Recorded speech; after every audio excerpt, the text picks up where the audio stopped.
been back here since I carried Zach up over the bank. It's the upside down four-wheeler. Gonna try and get it back up over the bank, get it right turned, and I don't know, maybe even try and describe what happened. Made a lot of videos since we started the Zach and Carter adventures, and most of the videos we make because we're trying to document good times and positive events, but just document the stuff before the kids get old and you forget it all. But I don't even know why I'm making this one, so it kind of scares the hell out of me, and my brain's kind of scrambled thinking about it. But I don't know, maybe throwing the video together will help clear my head a little bit. So Exci Aftermath. Right up through here is the hill that we're trying to climb, and right down through there is the path that Zach came up. You can almost make out in the leaves there, about 50 feet down, where he turned to his left, and then started straight up the hill. He had it pinned in first gear when he hit the hill. He said that he was trying to spin, but he went for it anyway. Made it almost all the way up to the top here. And then that's about the time I came around the corner with the chainsaw down there. And what I saw was the front end coming right up in the air, sliding. Four-wheeler started to come up and then slid around to the right, and then it started to go over. That's just about the time he looked back at and gave me that look. Oh my God, just having Zach turn around, and just as I came around the corner there, he just turned around and give me that look, like that hopeless look, as he knew he was going over. Thank God the tree was there. I don't know what would have happened if the four-wheeler went over him.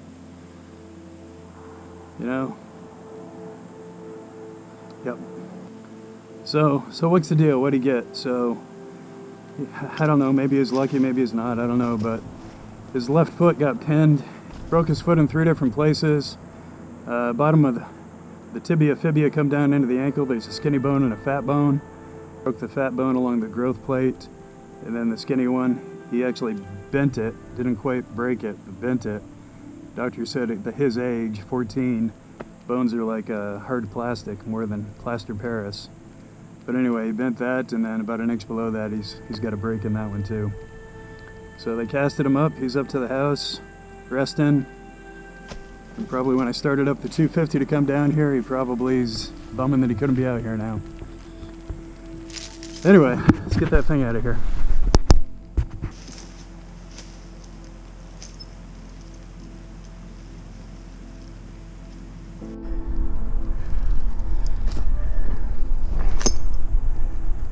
Alright, there it is. Back to the scene of the accident, as they say. So there she is, hanging by that tree. Honestly, as much as that tree broke his foot, I'm thankful for that tree. I don't know what would have happened if the four-wheeler came over on top of him while he was laying right there. So, yeah, so when I came around the corner, I saw he was peaking the hill. Four-wheeler was spinning. Started to spin. His front tires almost cleared it. And then all of a sudden the four-wheeler started sliding off here this way. And then that's about the time it started sliding down the hill. And then of course it caught and started to go over. He was right in dirt bike mode. He had his feet right on both foot pegs. He was right in the active position. He was working it. Unfortunately though, four-wheelers have a different position on this kind of deal. When you think you got to jump clear, you're up on one knee and you're getting ready to pick the high side and kick the machine away. Zach's ridden that thing an awful lot, but he hasn't ridden it for sport in a place. I mean, it's a 300X, it's a utility machine. It's four-wheel drive. We got it to plow the driveway and just utility work around the house and stuff. It's not a sport machine. When Zach came screaming up through here, he's wide open in first gear.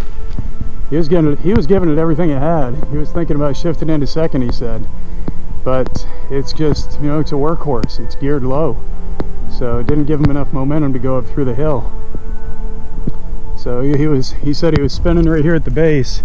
And I mean, the base isn't flat. The base is probably, hell, a 20-30 degree angle anyway. And this isn't a worn trail. I mean, we're out here making trails, so there's all this loose rock and stuff hidden underneath all this brush. So you clear some of that stuff away, and you know, he was spinning all the way up into it.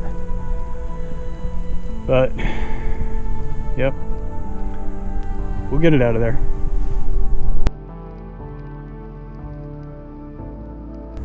Zach wanted to cut some trails down here. He wanted to cut a four-wheeler trail that went all the way around our property line. So, you know, our property line goes straight down a hill, goes horizontally across, and then comes back up the steep.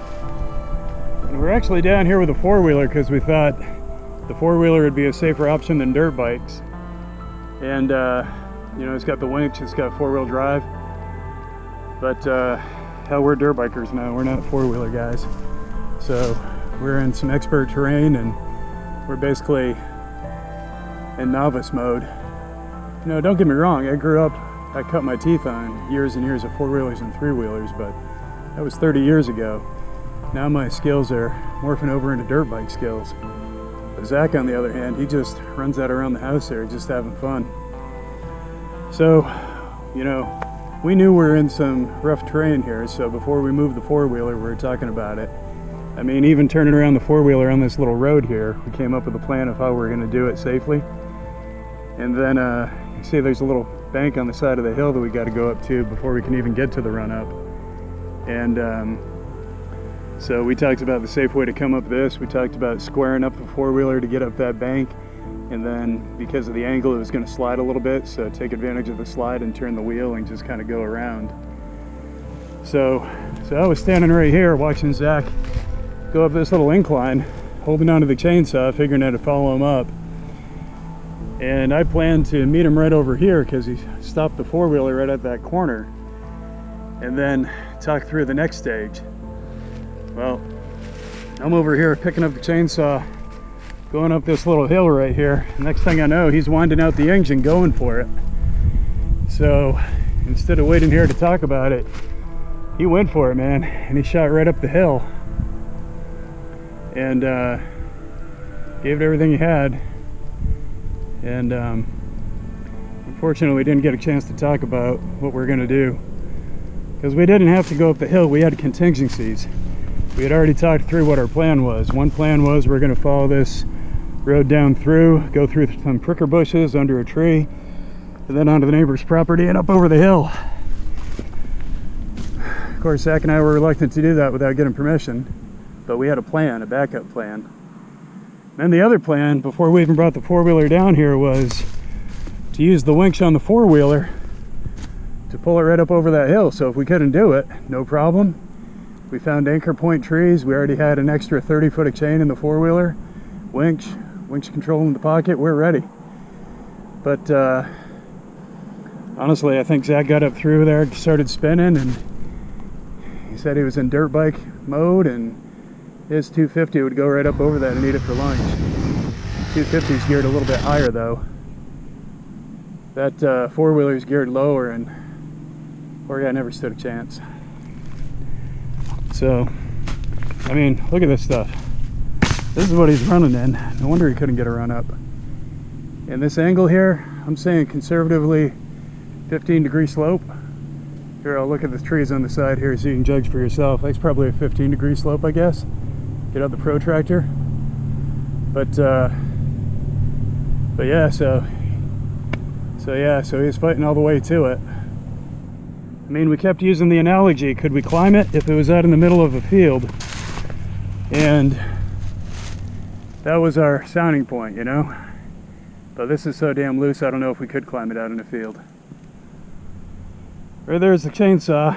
I dropped that when he started calling out because of his foot. And I sprinted right up here to the four-wheeler. Got up here, found Zach. Zach's torso was up around the handlebars. He was hanging from his left foot. Left foot was pinned right in here between the foot peg and the tree. Poor kid was just calling, my foot, my foot, my foot. And hell, I didn't know if he was just worried that it was pinned or if he was seriously broke. So I figured, won't be that hard. Just lift the four-wheeler off her like this. Oh my God, I can't even move it today. I can't believe I moved that yesterday. I couldn't even budge that right there. Try it again. 1, 2, 3. I'm definitely not budging that thing. Maybe I'll see if I can figure out how to show you what he is hanging from. Probably turn my stomach to do it, but I'll try and show you the position Zach was in when I got to him here.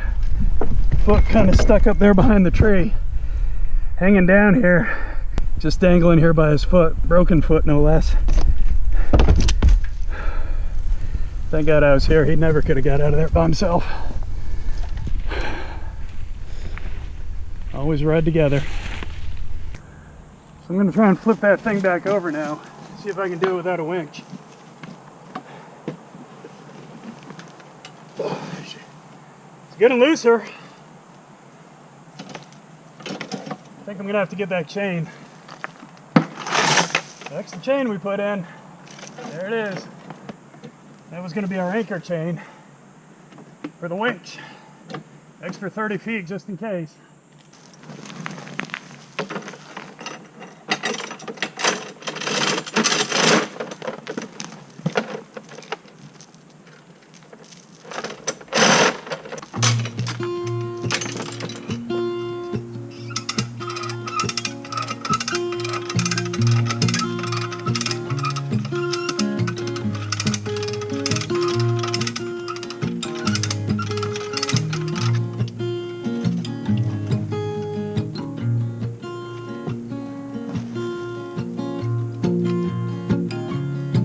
I wanted to put a safety line on there because that thing gets away from me. Probably won't stop for a couple hundred yards until it gets to the bottom of the hill. So yeah, so this is where Zach and I started to try and carry him up. Man, poor kid was sitting right there. He said, "Just leave me alone." He said I had the weight of an elephant on my chest, he was saying. I thought, my God, don't have a heart attack down here, kid. We're way too far away from 911 response. So came up with a plan to get him out of here. We tried arm over the shoulder, and he hopped on one foot and I carried him, such. And it's just so damn slippery down here, the ground would slide out on me. So, and then he was in pain, so you can't be doing that. So I came up with a plan where I put him on my back, had him put his arm around my neck. He hated that idea, but we did it. We started crawling up this way. It just the ground spun out on me. It's just too damn loose. So he slid off my back in protest. So then explained to him, buddy, that's the way to get you up over this hill. Doesn't look like much right here. Hell, it looks like nothing, but this is the best. I mean, to go up there, the bank's worse. Go down there, the bank's worse. It's just no good options, so that's why we chose this spot for the four-wheeler as the easiest place to get up over. So I convinced him to get on my back one more time, hold on to my neck, and I got down on all fours and I came over this way because I had a sapling I can grab onto like this and yanked myself up. See the dirt there, yeah, from yesterday. Kind of kept on, tried to stay low, boots slipping out on me like a son of a gun. Kept coming up, made it here, and just the ground is too loose. It just kept slipping. So threw myself over here behind this tree, grabbed onto these things. So glad I didn't cut those down with the chainsaw earlier today. I almost did. But I grabbed onto those, then I was able to pull Zach with me, kind of yank him over.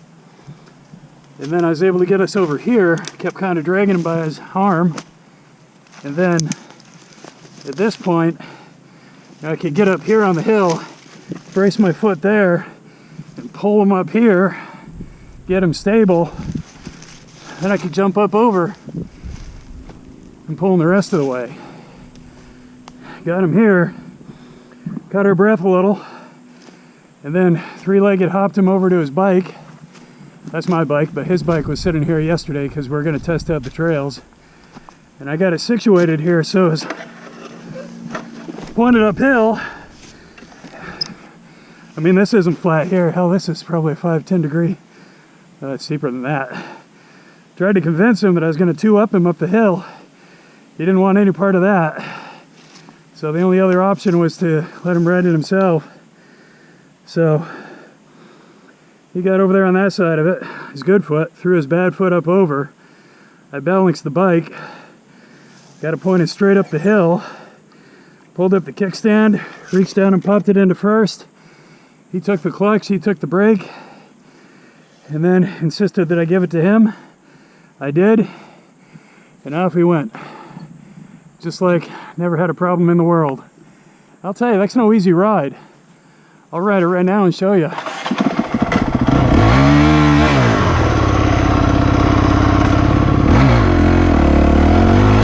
to this point. Somehow he got his kickstand down, like that. Rolled over on the ground where my shadow is. Rolled over on the ground where my shadow is. Got out his cell phone and called his mom to come out because he was hurt. Talk about making a mom panic. And after that it was ice, hospital, and uh-oh. Alright, so we're back. Went back up to the house to get some safety chains, some clevises. I think what I'm going to do is put a clevis right on the hitch and try and pull it right up by the hitch. I got the safety chain on it so it doesn't get away from me. All that's coming up to a base chain to an anchor point on that tree. Same tree we talked about using to winch the four-wheeler up yesterday before the accident. Here we go. Alright. Oh jeez, slippery.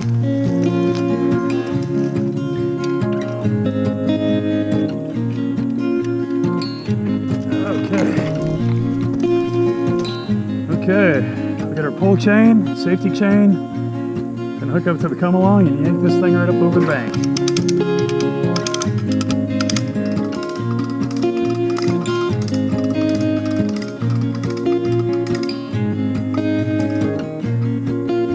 Okay, that's pretty steep.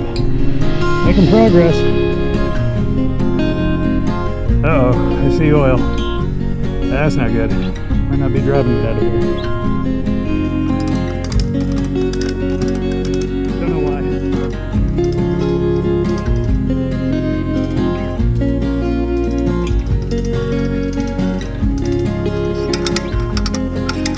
So here's the part you might be wondering by now, if this does make it to YouTube. Why did that parent subject his son to that hill? Well, here's why. Zach's the kind of kid who comes home from school, gets on his bike and goes for a ride. Takes on the four-wheeler, goes for a ride. At some point, Zach would have been down here by himself. I'd rather be down here with him than the thought of him doing this all by himself, getting stuck down there by himself with this beast on him. Next one.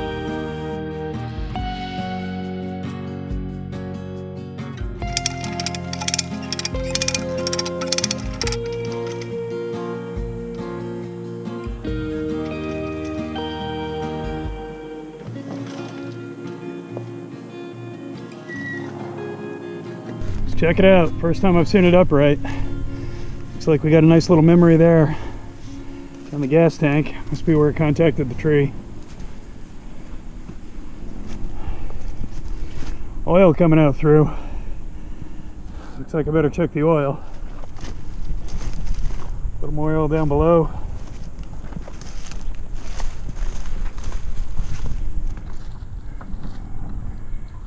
Handlebars don't look too bad. Got some dirt on there. Sure Zach will want to see this.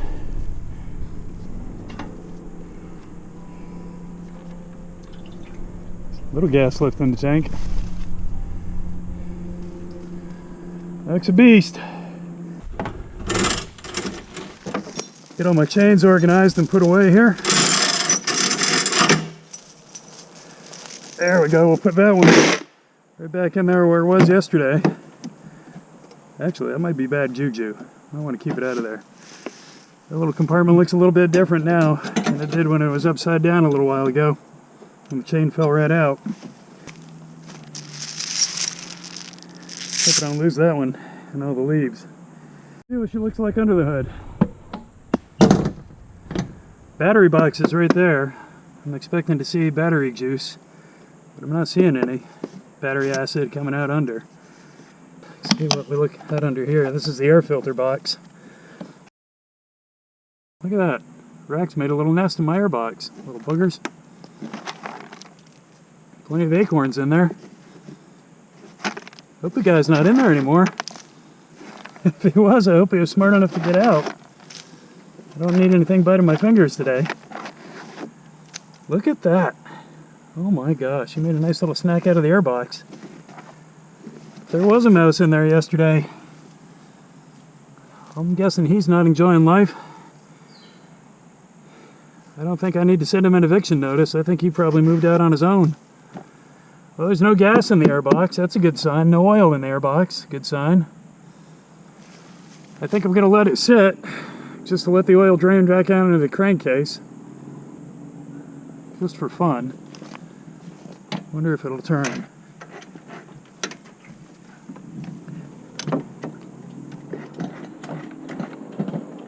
She will not turn over. She is locked. Well, time to figure out what to do next. Just for fun, I'm going to flip the decompression switch on this thing. It's got a nice decompression valve over there to make it easy to kick over. Let's see if that makes any difference kicking it. You gotta be kidding me. Are you kidding me? That's impressive. That four-wheeler's been upside down for about 20 hours. I just flipped down the decompression switch, kicked it, didn't even try and turn it on, started idle. I don't know what to think of that. They don't build them like that anymore. Honda. I can't resist. I gotta try that again. Hope I don't ruin the motor. Something goofy. Okay. Third kick. You've got to be kidding me. You got to be kidding me. He's running.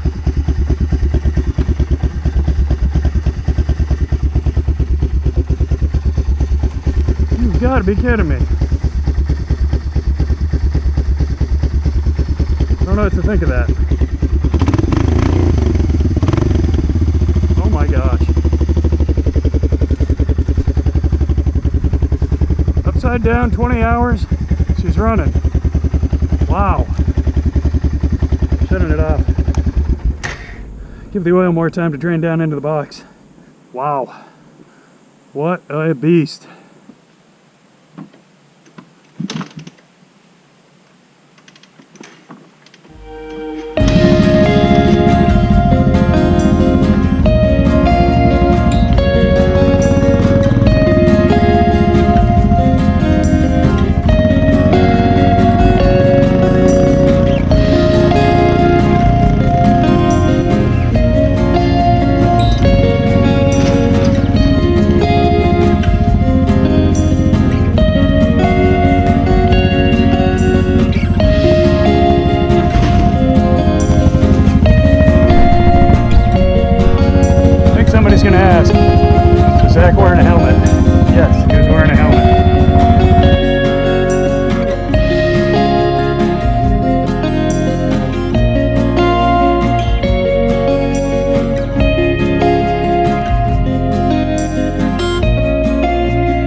Feeling good? Mm-hmm. Good to hear. Feel like you're back on the bike again? Uh-huh. Nice. I know what they say. It's like riding a bike. Crack myself up.